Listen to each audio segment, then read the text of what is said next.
اعوذ باللہ من الشیطان الرجیم بسم اللہ الرحمن الرحیم السلام علیکم ورحمۃ اللہ وبرکاتہ۔ نماز ہمارے دین کا ستون ہے۔ جس طرح ستون کے بغیر کوئی عمارت باقی نہیں رہتی، اسی طرح نماز کے بغیر دین قائم نہیں رہتا۔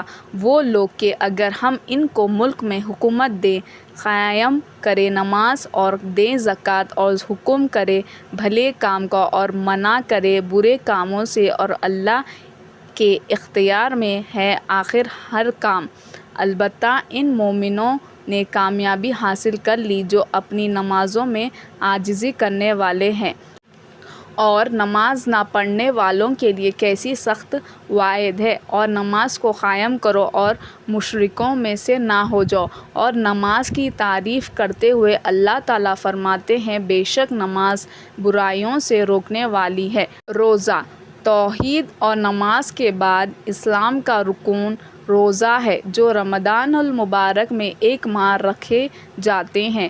یہ ہم سب پر فرض ہے اور ہر مسلمان کے لیے ضروری ہے کہ رمضان المبارک میں روزے رکھے۔ اے ایمان والو، تم پر روزے فرض کیے گئے ہیں جیسے تم سے پہلے لوگوں پر فرض کیے گئے تاکہ تم پرہیزگار بن جاؤ۔ پھر فرمایا، رمضان کا مہینہ وہ ہے جس میں قرآن نازل کیا گیا، جس میں لوگوں کے لیے ہدایت اور نشانیاں ہیں، ایسی ہدایت کی باتیں جو صحیح اور غلط میں فیصلہ کرنے والی ہے۔ تو جو اس مہینے کو پائے روزے رکھے۔ زکوٰۃ اسلام کا چوتھا فریضہ زکوٰۃ ہے۔ قرآن پاک میں بہت جگہ نماز کے ساتھ زکوٰۃ دینے کی تاکید آئی ہے۔ ہم کو اس سے غافل نہیں ہونا چاہیے۔ جس کے پاس 100 روپے ہو، اس کو 2.5 روپے زکوٰۃ غریبوں کو دینی چاہیے۔ اگر سب لوگ اپنی زکوٰۃ دیتے رہیں تو مسلمانوں میں کوئی غریب نہ رہیں۔ ہم نے اپنے اصولوں کو چھوڑ دیا ہے اور ہم دوسروں کی طرف دیکھتے ہیں، حالانکہ یہ سب طریقے اللہ سے دور لے جانے والے ہیں۔ مسلمانوں کو اللہ تعالیٰ حکم دیتے ہیں، نماز قائم رکھو اور زکوٰۃ دیتے رہو۔ زکوٰۃ ہمارے یہاں نبی صلی اللہ علیہ وسلم سے پہلے دوسری امتوں پر بھی فرض تھی۔ حضرت عیسیٰ علیہ السلام کا قول سورہ مریم میں قرآن مجید میں بیان فرمایا ہے، مجھے حکم دیا گیا ہے نماز کا اور زکوٰۃ کا جب تک میں زندہ رہوں۔ لوگ یہ سمجھ کر زکوٰۃ نہیں دیتے کہ پیسے خرچ ہو جائیں گے، حالانکہ اللہ تعالیٰ اس کو بڑھاتے ہیں۔ یہ اللہ کا وعدہ ہے قرآن مجید میں، اور اللہ تعالیٰ کا وعدہ غلط نہیں ہو سکتا۔ اللہ پاک خود اس کی مثال دیتے ہیں، جو لوگ اپنے مال اللہ کی راہ میں خرچ کرتے ہیں، ان کی مثال ایسی ہے جیسے ایک دانے کی حالت جس میں 7 بالیں اگائے ہو اور ہر بال میں 100 دانے ہو، اور اللہ یہ زیادتی جس کو چاہے دیتا ہے، اور اللہ تعالیٰ بڑی وسعت والے، بڑے علم والے ہے۔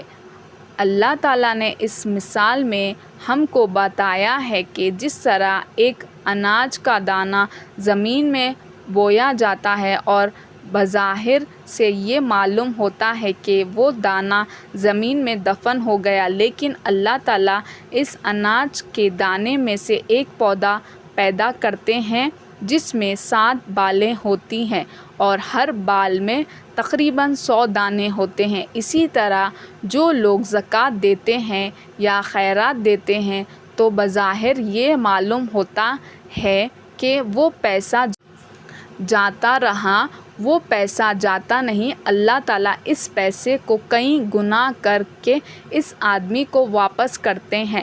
آپ نے دیکھا کہ مالدار ہونے کا یہ کیسا اچھا طریقہ ہے، اور ساتھ کے ساتھ اللہ تعالیٰ کی رضا بھی، گویا آم کے آم اور گٹھلیوں کے دام۔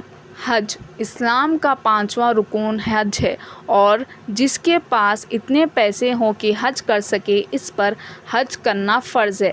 مکہ معظمہ جا کر عرفات میں جمع ہونا اور اس کے سب ارکان ادا کرنے کو حج کہتے ہیں۔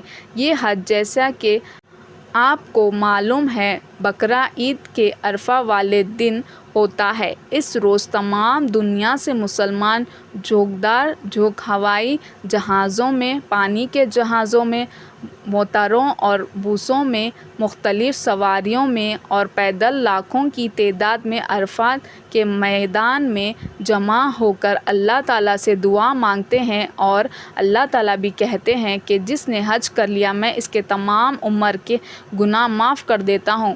تمہیں معلوم ہے کہ مکہ معظمہ میں خانہ کعبہ ہے، جس طرف ہم منہ کر کے نماز پڑھتے ہیں، اس کو بیت اللہ یعنی اللہ کا گھر کہتے ہیں۔ اللہ تعالیٰ کے حکم سے یہ حضرت ابراہیم علیہ السلام نے بنایا تھا۔ حاجی اور دیگر مسلمان رات دن اس کا طواف کرتے رہتے ہیں، یعنی اس کے گرد چکر لگاتے ہوئے اللہ تعالیٰ کی تعریف کرتے رہتے ہیں اور دعائیں مانگتے رہتے ہیں، اس طرح جس طرح ایک پروانہ روشنی کے گرد گھومتا رہتا ہے، اسی طرح اللہ تعالیٰ کے عاشق اس گھر کے گرد گھومتے ہیں، اسی کی تعریف بیان کرتے رہتے ہیں۔ جب آپ بڑے ہو جاؤ اور بالغ ہو جاؤ تو اس فرض کو ضرور ادا کرنا۔ ہمارے پیارے نبی صلی اللہ علیہ وسلم نے فرمایا، اس کا مطلب یہ ہے کہ جس پر حج فرض ہوا اور اس نے نہ کیا تو وہ یہود ہو کر مرے یا نصرانی ہو کر۔ توبہ توبہ! اللہ تعالیٰ ہم سب کو مسلمان ہو کر موت دے، آمین۔